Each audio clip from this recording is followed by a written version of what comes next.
Leaders with the Bibb County Industrial Authority say they've made changes to their spending process to prevent money from being misused. Now, this comes after an audit showed nearly $2 million in improper billing, all from companies owned by people connected to former chairman Clifford Whitby. Whitby resigned last August after being indicted on federal fraud and bribery charges connected to the Bibb County School District. Mary Grace Shaw joins us live in studio with more on what the authority is doing to move forward. Mary Grace. Lori, according to public records, that $2 million was spent on projects that never even happened, sometimes on buildings that exist, and $97,000 spent to demolish a building that's still standing. So I sat down with the authority today to find out how this even happened and what they're doing to make sure it doesn't happen again.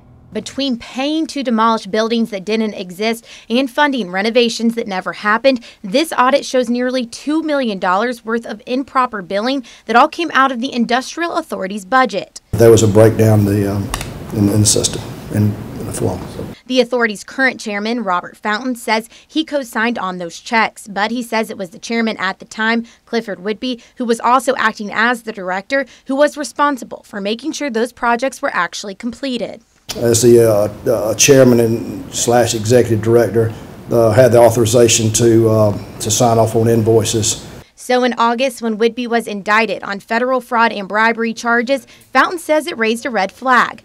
A forensic audit discovered the questionable spending and found that the money all went to companies owned by people connected to former chairman Clifford Whitby. We put changes in place to make sure this issue will never happen again.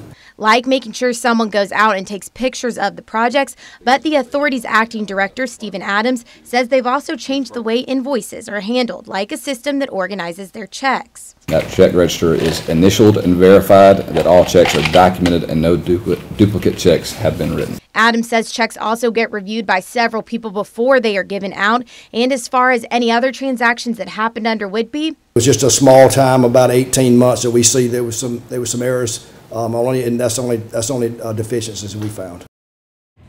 Fountain says they are demanding reimbursements from the contractors for this money. Lori, back to you.